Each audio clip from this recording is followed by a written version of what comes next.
Bonjour à tous et bienvenue pour la matinale, l'émission quotidienne de CMC Markets qui débute à 10 heures. Je suis Nicolas Chéron, analyste pour vous servir et nous sommes aujourd'hui le mardi 26 juillet. Le titre du jour est « Respiration indicielle sous résistance ». En effet, le S&P 500, l'indice directeur américain, travaille la zone des 2175 points depuis une semaine et il n'arrive pas à la dépasser. Donc on assiste à des prises de bénéfices sous cette zone de prix.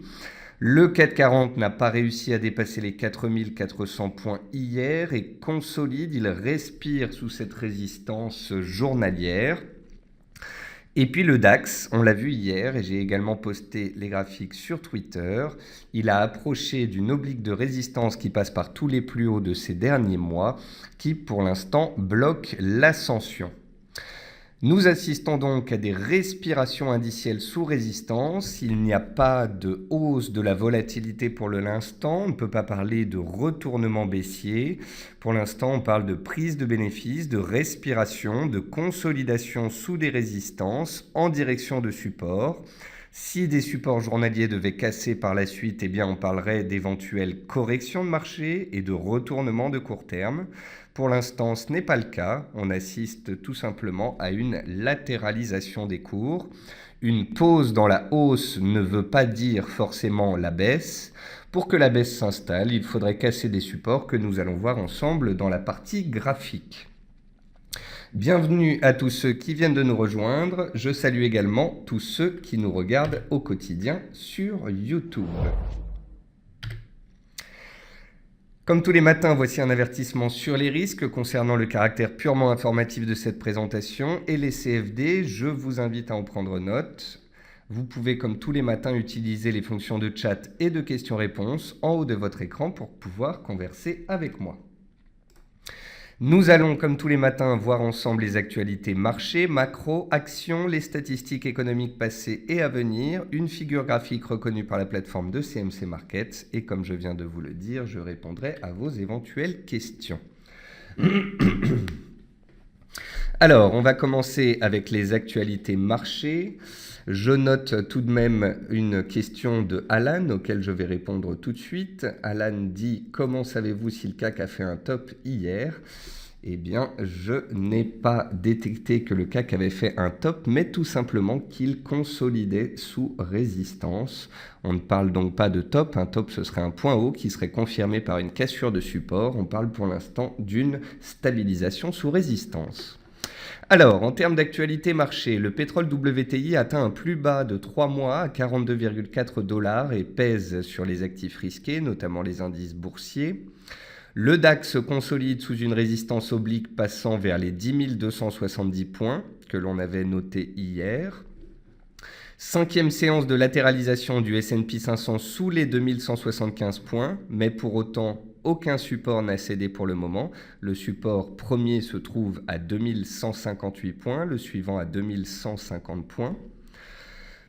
Le Volatility Index, le VIX, se trouve toujours sur ses plus bas annuels à 15,4 points, signe de complaisance. La complaisance n'a donc pas disparu. Nous ne sommes pas dans un marché de stress pour le moment. Et puis le dollar américain est de retour sur les 97 points et il permet ainsi aux pairs en dollars de rebondir à court terme, le dollar qui se place en situation d'attente avant le FOMC de demain soir. Et puis à noter un nouveau plus haut annuel sur le jus d'orange à 184,6. Je discutais du jus d'orange notamment hier avec plusieurs traders. Et ces derniers mettaient en avant le fait que si on cassait un support, on pouvait partir à la baisse. J'avais répondu « Cassons un support et on discutera de la baisse. En attendant, la hausse sera de mise tant que les supports tiendront. » Et le support a tenu et le jus d'orange est reparti de plus belle vers de nouveaux records. En termes d'actualité macroéconomique, Odo Securities anticipe une croissance du T2 européen moindre qu'au premier trimestre, à 0,3%. Barclays anticipe une baisse de la demande mondiale pétrolière au troisième trimestre sur fond de faible croissance, et ce qui explique notamment la baisse des cours du pétrole depuis 2 mois. À noter que les volumes sont très faibles, seulement 2,28 milliards ont été échangés sur le CAC 40 hier. Sur 130 entreprises du Stoxx Europe 600 ayant publié, 35% ont battu le consensus de plus de 5%. Donc on voit bien que c'est un score bien moins élevé qu'aux États-Unis, puisque sur les 125 sociétés du SP500 ayant publié, 68 ont dépassé le consensus. Donc en Europe, un tiers des sociétés dépassent le consensus. Aux États-Unis, ce sont 2 tiers des entreprises qui dépassent le consensus. Et puis à noter que la probabilité d'une hausse de taux aux États-Unis est passée de 48 à 56% d'ici la fin de l'année, selon les Fed Funds. Donc, on verra mercredi soir ce qu'en pense la Réserve fédérale américaine. Et puis hier, on a eu le premier sondage américain donnant Donald Trump gagnant contre Hillary Clinton. Et donc, il faudra faire attention à cela, car les élections américaines approchant, cela pourrait avoir un impact sur les indices boursiers américains. Côté entreprise, Forestia a fait état d'un résultat net consolidé à 245 millions d'euros en hausse de 56% au premier semestre. Michelin bat le consensus au premier semestre. Le bénéfice net ressort à 759 millions contre des attentes à 739 millions. Valneva... Valneva, la biotech, a publié des résultats de phase 2 positifs pour un candidat vaccin contre le Clostridium difficile. Orange annonce un résultat net en progression de 188,3%, mais c'est grâce à une cession en Angleterre. Et sinon, pour le reste des résultats, le marché considère que c'est un peu moins bon que prévu, puisque Orange était la lanterne rouge du CAC 40 ce matin. Air France doit s'attendre à une grève d'importance selon le syndicat national du personnel navigant, ce qui pourrait peser sur le titre, comme on l'a vu hier notamment. Et puis BP, British Petroleum, a annoncé être resté dans le rouge au deuxième trimestre à cause de la marée noire aux États-Unis. En termes de meilleures et de moins bonnes performances du CAC 40, on retrouve dans les hausses Peugeot, la plus forte hausse. On retrouve Michelin également qui a publié. Et puis dans les baisses, et c'est ce qui va nous faire devenir un petit peu prudent, on note BNP, Société Générale et AXA, donc les financières sont sous pression. Et puis on note Orange qui a publié ses résultats. Hier, je vous parlais notamment de BNP Paribas dans la détection de figures graphiques. Je vous expliquais que si le titre BNP Paribas sortait par le haut de sa consolidation, les indices pourraient continuer de grimper. Si le titre échouait sous résistance, eh bien cela pouvait être synonyme de respiration sur les indices. Et donc, vous pouvez voir que le titre BNP Paribas n'a pas dépassé sa résistance, consolide ce jour. C'est ce qui nous met la puce à l'oreille sur le fait qu'à court terme, les indices ont peut-être besoin de respirer. De là à parler de signaux baissiers, nous n'y sommes pas encore. Si je me rappelle bien, je vous avais parlé de la zone des 42,3 sur BNP. Pour l'instant, ce support n'est pas cassé. Donc voilà, on assiste à des prises de bénéfices, à une stabilisation, mais pas encore à des signaux baissiers. Côté statistiques passées, on notera l'indice du climat des affaires en Allemagne, l'IFO, qui est ressorti hier supérieur aux attentes à 108,3 contre les 107,5 attendus, et ce malgré le Brexit. Et puis ce jour, à 15h, on aura le S&P Case-Shiller Home, donc c'est un indice des prix immobiliers aux États-Unis. À 16h, on a une statistique d'importance, c'est l'enquête sur la confiance des consommateurs aux États-Unis, qui est attendue à 95,9. Et puis on aura aussi les ventes de maisons neuves aux États-Unis à 16h. Et à noter, demain, dans la nuit, à 3h30, on aura l'indice des prix à la consommation en Australie. Et puis, pour finir cette présentation, voici un graphique, donc une figure graphique reconnue par la plateforme de CMC Markets. C'est un biseau ascendant, noté 4 sur 5, en données 4 heures. Or, la probabilité de sortie d'un biseau est de 82% dans le sens inverse de l'orientation de la figure, c'est-à-dire qu'il y a 82% de chances que l'on sorte de cette figure par le bas. Et si on sort par le bas de ce biseau haussier sur le DAX, eh bien cela signifie qu'on pourrait assister à une consolidation, à une respiration vers les supports. De là à parler de cassure de support, nous n'y sommes pas encore. Nous verrons comment ce mouvement correctif se développe. Et nous allons d'ailleurs passer sur la plateforme de CMC Markets et on va regarder ensemble où se trouvent ces fameux supports. Si des supports sont cassés, on deviendra beaucoup plus prudent, je deviendrai beaucoup plus factuel, l'analyse technique nous invitera à devenir neutre. Pour l'instant, on n'y est pas encore. Le S&P 500, donc l'indice directeur américain, est haussier en données mensuelles et en données hebdomadaires. En données journalières, il est toujours dans une tendance haussière avec des plus bas de plus en plus hauts. On a le premier support de court terme qui se situe à 2158 points. Seule la cassure de ce support de très court terme me ferait douter de la poursuite de la hausse. Et encore, si on casse les 2158 sur le S&P, juste en dessous, on a les 2150 points conjugués à la moyenne mobile à 15 séances. Souvenez-vous de cette fameuse moyenne mobile à 15 séances qui nous a aidé à définir les tendances haussières et baissières pendant très longtemps, depuis le mois de février. Cette moyenne mobile est en train de monter progressivement, est en train d'arriver en soutien des cours. Rappelez-vous que les indices américains sont montés pendant 4 semaines consécutives. Donc là, on assiste à une latéralisation, à des prises de bénéfices. On pourrait très bien revenir vers des supports avant d'éventuellement repartir à la hausse vers de nouveaux records. C'est pour cela que même si à court terme on fait une pause dans la hausse, je ne vous parle pas pour l'instant de retournement ou de signaux baissiers. Seule une cassure du premier support de très court terme serait un premier signal et nous mettrait la puce à l'oreille. En attendant, la hausse peut aussi redémarrer à tout moment dans le sens de la tendance. Donc voilà, un peu plus de prudence, surveillance des supports dans les heures et séances à venir, mais pas de signaux baissiers pour le moment. On va regarder le DAX. Donc le DAX, hier, on a vu qu'il prenait appui sur sa moyenne mobile à 250 périodes et qu'il partait très nettement à la hausse. Je vous avais parlé de cette fameuse oblique qui passait par les plus hauts du mois d'avril et les plus hauts du mois de juin et qui passait à 10 280 points sur le DAX.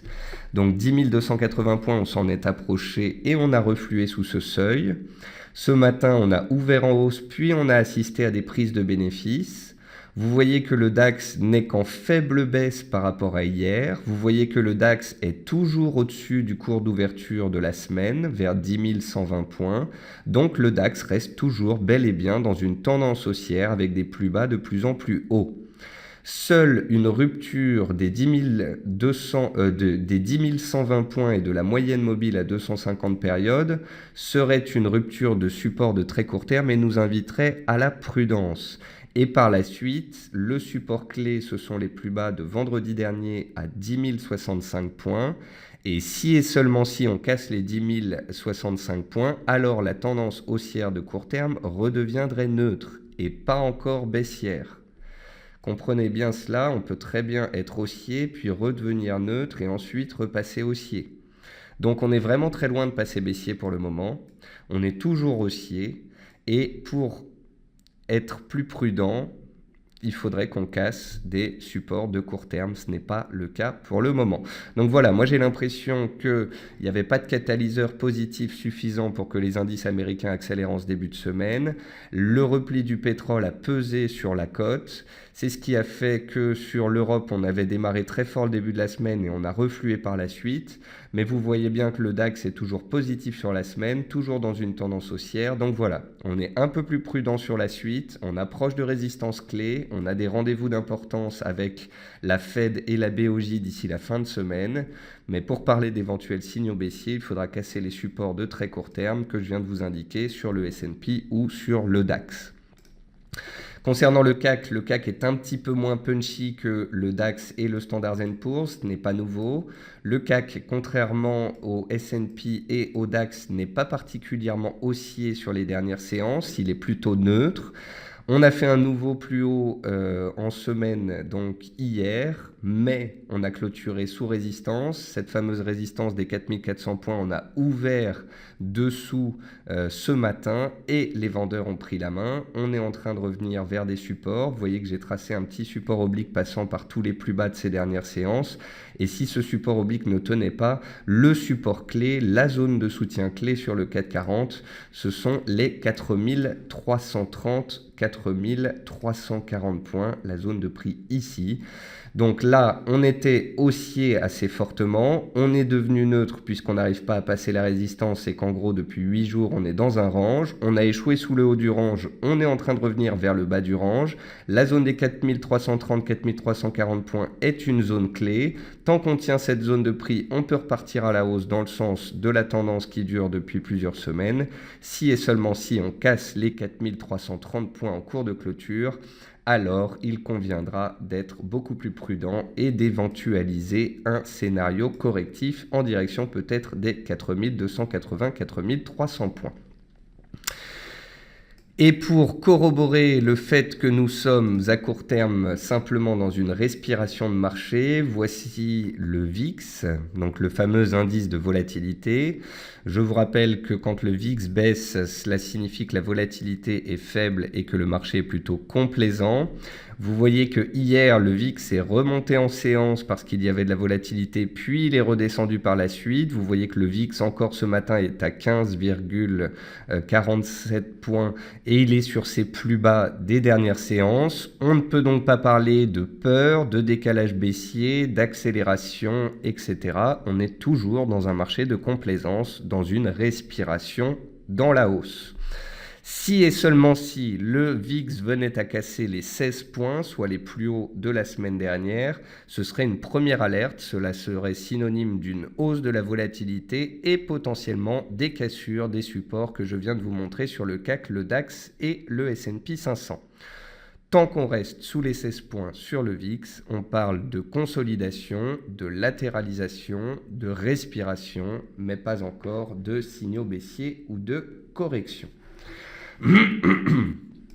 On va maintenant passer sur les actions françaises. Sur les actions françaises, on assiste à des consolidations, notamment sur les matériaux de base et les sociétés du secteur pétrolier. Dans les matériaux de base, on retrouve Eramet, le titre Eramet, qui est dans une tendance haussière de moyen terme depuis le mois de février. À court terme, vous voyez que le titre Eramet n'arrive plus à monter. Il s'est stabilisé dans un range entre 33,30 et 37 euros. Juste en dessous des 33,30, en rappel, on a les 32,80-33. C'est la borne haute du canal baissier dans lequel on était entre le début mai et le début juillet.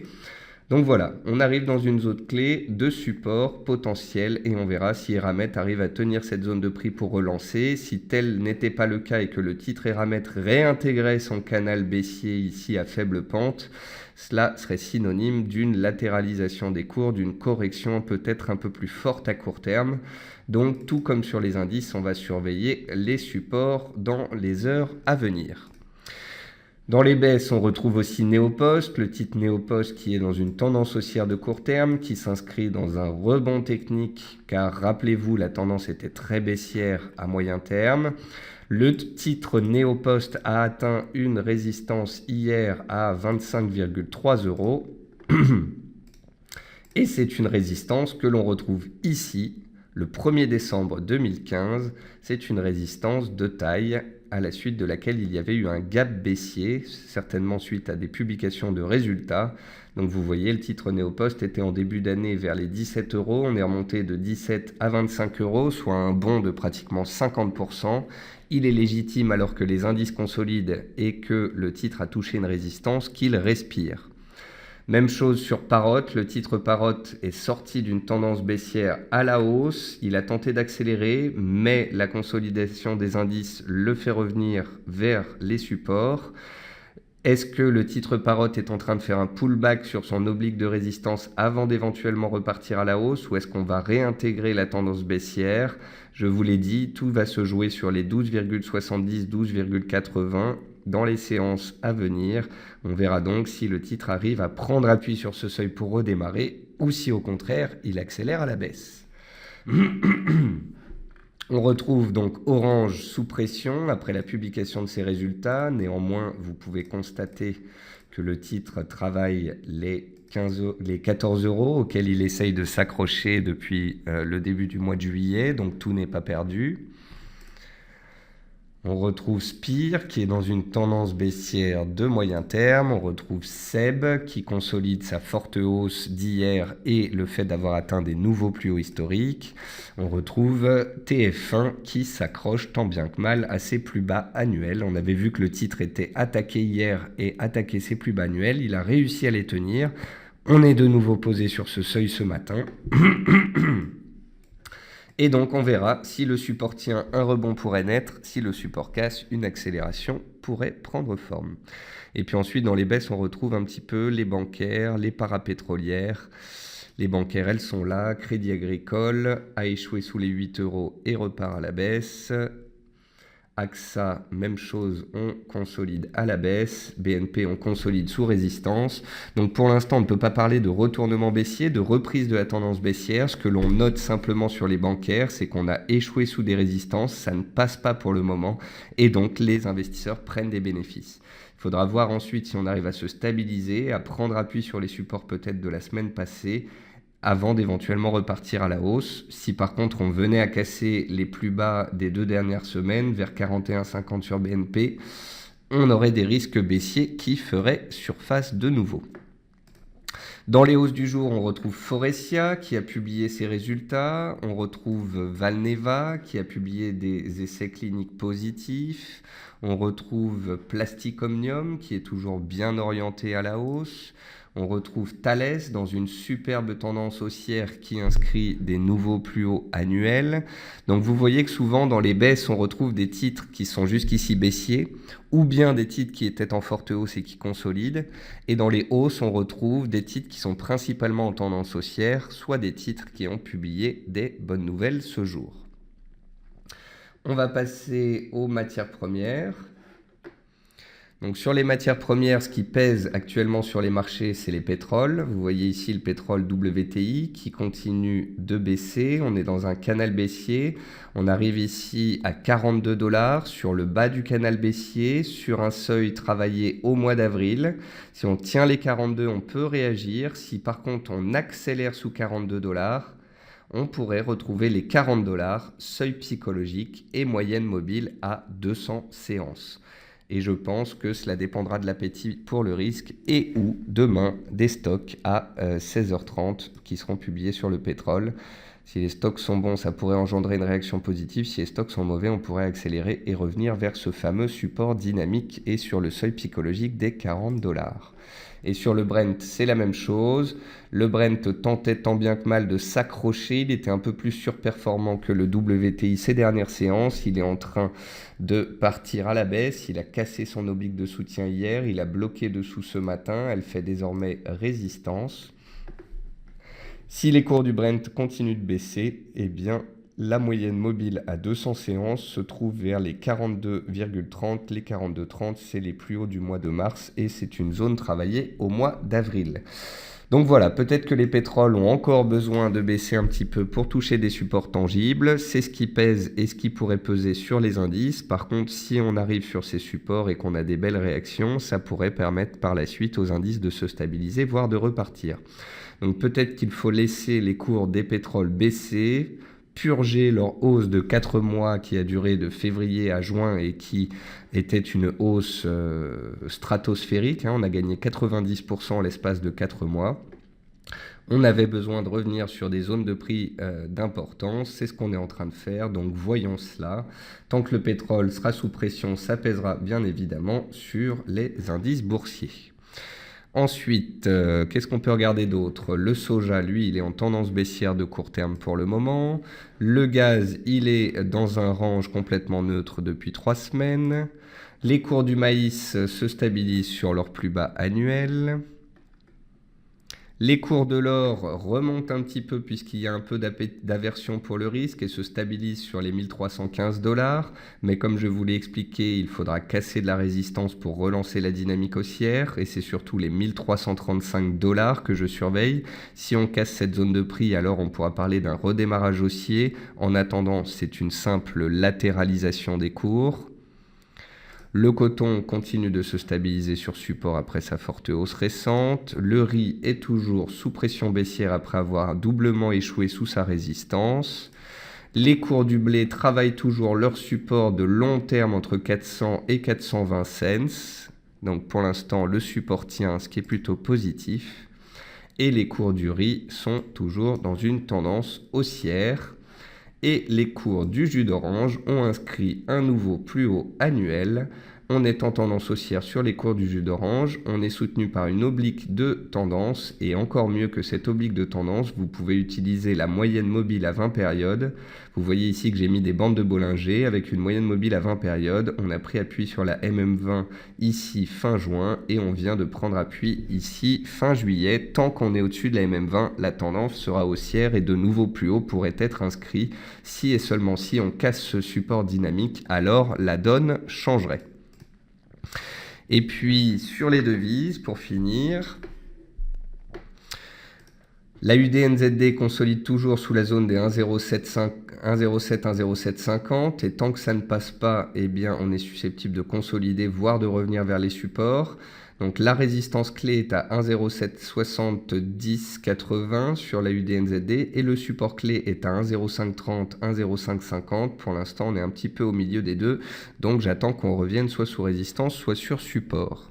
Et puis comme je vous le disais, les investisseurs ont pris des bénéfices sur le dollar hier qui est revenu sur support. Alors le dollar est toujours en tendance haussière, il fait toujours des plus hauts de plus en plus hauts et des plus bas de plus en plus hauts, mais il consolide à court terme. Cela a donc permis un rebond technique des différentes paires en dollars, notamment sur les paires des antipodes, le NZD et l'AUD. Donc l'AUD, lui, on peut tracer une oblique de soutien qui passe ici par tous les plus bas. Je ne l'avais pas vue, mais elle apparaît désormais très claire. Donc une tendance haussière matérialisée par une oblique de soutien. Tant qu'on tient cette zone de prix, on peut continuer de grimper. Si on venait à la casser, eh bien, ce serait le signe d'un retournement baissier. Le NZD, lui, il était faible ces derniers jours, mais il était posé sur support. Et puisqu'il a tenu son support et que le dollar baisse, eh bien, il reprend un peu de terrain à la hausse. Néanmoins, si le NZD continue de grimper, vous verrez que rapidement, il se retrouvera sous la borne basse de son canal haussier qui pourrait faire résistance. Donc attention, on a eu une réaction haussière à court terme, mais le NZD reste sous pression et reste dans une tendance baissière de court terme. Quant à l'euro et la livre, sur l'euro-dollar, je vous disais hier qu'on avait cassé les indices en cours de clôture vendredi, mais que je ne trouvais pas que c'était une cassure franche. Il n'y avait pas d'accélération qui en a suivi. Je vous expliquais hier que seulement une cassure des 1,0950 donc les plus bas d'hier et les plus bas de vendredi seraient potentiellement significatives et source d'accélération baissière en direction des plus bas du Brexit ici à 1,0910, voire du support de moyen terme à 1,08. J'ai plutôt l'impression que l'euro-dollar est toujours dans son triangle de compression, toujours indécis. Le reflux du dollar lui a permis de se reprendre et de tenir les indices pour le moment. Donc je préfère garder ce triangle chartiste toujours actif. Demain soir, on va avoir le FOMC. Si le FOMC parle de confiance, de hausse de taux, etc. et que le dollar s'envole, eh bien l'euro-dollar cassera pour de bon, accélérera sous 1,0950. On aura un signal tangible et on pourra viser les 1,08. Par contre, si la Fed botte en touche pendant l'été et reste très évasive sur sa politique à venir, et notamment des hausses de taux, eh bien le dollar pourrait être victime de prise de bénéfices, et cela, ça pourrait permettre à l'euro de se maintenir au-dessus des 1,0950 indices. Donc tout n'est pas joué, et je pense et préfère attendre demain soir avec le FOMC pour voir ce qu'il en sera. Et puis concernant la livre, elle est posée sur la zone des 1,3080, une zone de support. Tant qu'on tient cette zone-là, on est dans un range. Si on venait accélérer sous les plus bas du jour, on retrouverait très certainement les 1,30, voire les 1,28, 1,30, les plus bas annuels. Et on verrait alors si les acheteurs s'y trouvent toujours. Pour l'instant, c'est très neutre avec un biais baissier, puisque bien évidemment, il y a un biais baissier sur la livre à cause du Brexit. Et puis l'USD CAD. L'USD CAD dont je vous ai parlé pas mal ces dernières séances, l'USD CAD il profite d'une part de la bonne tenue du dollar et d'autre part de la baisse du pétrole. Puisque le pétrole continue de baisser, le CAD a été sous pression, c'est ce qui a permis à l'USD4 de continuer de monter. Vous voyez d'ailleurs que l'USD4 continue de monter malgré la consolidation du dollar ce jour. Donc ça montre bien ici que le mouvement est relativement puissant. Donc on avait vu que les cours avaient clôturé à 1,3150 vendredi, qu'il fallait accélérer au-dessus de ce seuil. C'est ce qu'on a fait hier. On a fait des nouveaux plus bas de 3 mois. On est dans une tendance haussière de court terme. On est sorti d'une figure en triangle à la hausse. Donc tant qu'on est au-dessus des 1,31, 1,3150, l'USD-CAD est haussier et les acheteurs ont la main. L'objectif théorique sur l'USD-CAD, c'est un report de la hauteur du triangle. Donc le triangle ici fait à peu près 5%. Et si on reporte ça à la hausse, ça donne à peu près 1,37 comme objectif théorique. Pour ça, bien évidemment, il faudrait que le dollar accélère fortement et ou que le pétrole chute encore de 2-3 dollars. On verra cela, ce n'est pas un scénario garanti, mais une chose est certaine, on a eu un signal haussier et tant qu'on est au-dessus des résistances devenues supports, eh bien la hausse pourrait perdurer. Voilà, on a fait un point complet de ces marchés. Je vais repasser sur les indices. Sur les indices, vous pouvez voir que le DAX a reflué, mais qu'il est en train de redémarrer à la hausse et il est en train de repasser positif sur la séance. Sur le CAC, vous pouvez voir qu'on est revenu vers une petite oblique qui passe par tous les plus bas des dernières séances vers 4355 et on commence à remonter. Et sur le S&P, vous pouvez voir qu'on est complètement stable et toujours dans une tendance haussière avec en plus ces dernières séances des plus bas de plus en plus hauts. Donc, même si on a touché des résistances hier, ça a engendré des prises de bénéfices en fin de séance hier. Les vendeurs ont tenté de prendre la main dès l'ouverture, ce qu'ils ont réussi. Ils ont engendré des retours du DAX et du CAC vers les supports, mais très rapidement les acheteurs se sont présentés. Nous sommes donc bien toujours dans un marché haussier, dans lequel nous sommes prudents puisque nous approchons de résistances clés. Mais tant que la tendance est haussière, la probabilité d'une sortie par le haut reste plus forte qu'une probabilité de sortie par le bas. Donc jusqu'à nouvel ordre, tant que les supports tiendront et tant qu'on ne donnera aucun signal baissier, ne vous étonnez pas que mon discours ne change absolument pas.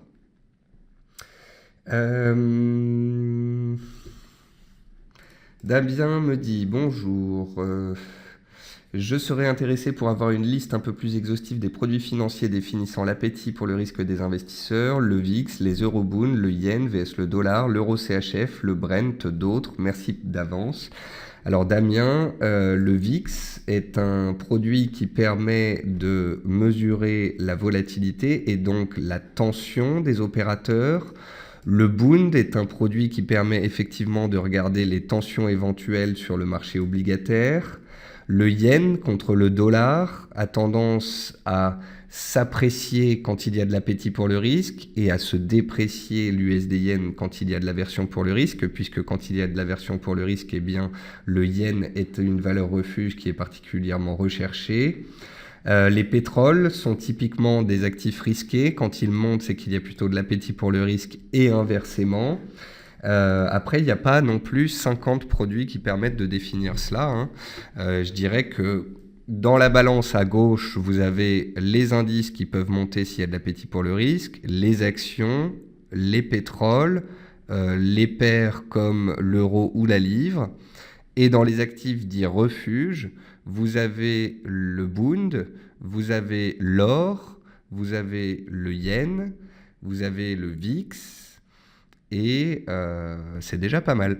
Donc voilà, vous avez les deux paniers, panier actif risqué, panier actif refuge. Quand vous voyez que les actifs risqués commencent à consolider sous des résistances, vous pouvez regarder les actifs refuges. Si ces derniers sont simplement dans des petites hausses, eh bien on est dans un mouvement correctif de base, très simple, comme aujourd'hui, une petite consolidation des cours. Si vous voyez par contre que la volatilité accélère, que les taux obligataires se tendent, que l'or repart à la hausse fortement, c'est que là, on est dans un vrai marché d'aversion pour le risque. Et alors, on voit souvent les indices partir violemment à la baisse et ou le pétrole casser des supports. Loïc me demande de parler d'Iliade, donc je vais regarder ça tout de suite. Alan me dit, est-ce que le pétrole US peut être dans une éventuelle épaule tête-épaule? Je n'ai absolument pas détecté d'épaule tête-épaule et je vous invite vraiment à ne pas en voir partout parce que c'est une figure rare. Iliad Loïc, elle est sur ses plus bas annuels, elle tient les 170 € pour le moment, elle est dans une latéralisation à plat à court terme. Il est intéressant de voir que le titre Iliad est bloqué par sa moyenne mobile à 20 périodes depuis un certain temps. On est échoué sous cette moyenne mobile en juin, fin juin, début juillet, on a essayé de la dépasser, mais on n'arrive pas à le faire. Donc si et seulement si Iliad arrivait à accélérer au-dessus des 176,60, les plus hauts des dernières séances, et à clôturer nettement au-dessus de sa moyenne mobile à 20 séances, ce serait un premier signal, ça signifierait la sortie de congestion de court terme par le haut, et ce serait peut-être le synonyme d'un retournement de tendance de court terme. La tendance sur Iliad est baissière depuis le mois de mars, on a trouvé un support, on l'a doublement testé, on s'est stabilisé à plat depuis. Pour donner un signal haussier, il faudrait casser les 170, 60, 70 et la MM 20 jours, et cela signifierait un retournement de court terme. Tant qu'on est bloqué sous cette zone de résistance, on peut très bien à tout moment repartir à la baisse. Et puis Alan, pour finir, on va re-regarder le pétrole, que je m'assure que l'on parle bien de la même chose.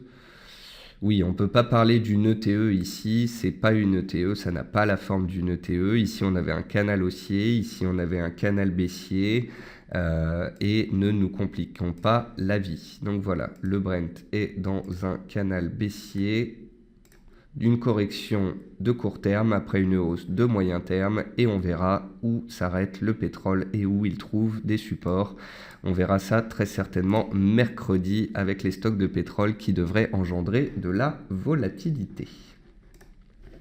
Voilà, sur ce, on a fait un bon tour des marchés, de l'actu, des supports, des résistances. Même si je trouve, et je pense que vous trouvez aussi, que cette hausse des indices est parfois déraisonnable, on est pendant l'été, l'absence de mauvaises nouvelles est une bonne nouvelle en soi, il n'y a pas de signaux baissiers pour le moment, et donc c'est la raison pour laquelle les indices continuent de grimper petit à petit, et ce jusqu'à nouvel ordre. Or, je sais que les traders particuliers ont tendance à être contrariants, c'est-à-dire à se mettre souvent en face de la tendance. C'est pour cette raison que je défends autant le scénario haussier, non pas que j'y crois particulièrement, mais tout simplement parce que l'analyse technique, qui est mon outil, me permet de constater que la tendance est haussière et m'invite donc à rester factuel et haussier jusqu'à nouvel ordre. Et c'est ce qui me permet ainsi de ne jamais être passé baissier ces 4 dernières semaines, et à ainsi peut-être vous prémunir de vous mettre en face de ces marchés. Voilà. C'est la fin de cette matinale, on est sous des résistances, mais les supports tiennent, on est donc dans une latéralisation indicielle en attendant des rendez-vous d'importance que sont les banques centrales mercredi et vendredi. Je vous souhaite à tous un très bon appétit, une très bonne journée, et puis je vous retrouve sur Twitter dans la séance, et sinon demain matin, 10h tapante pour la matinale. Au revoir à tous.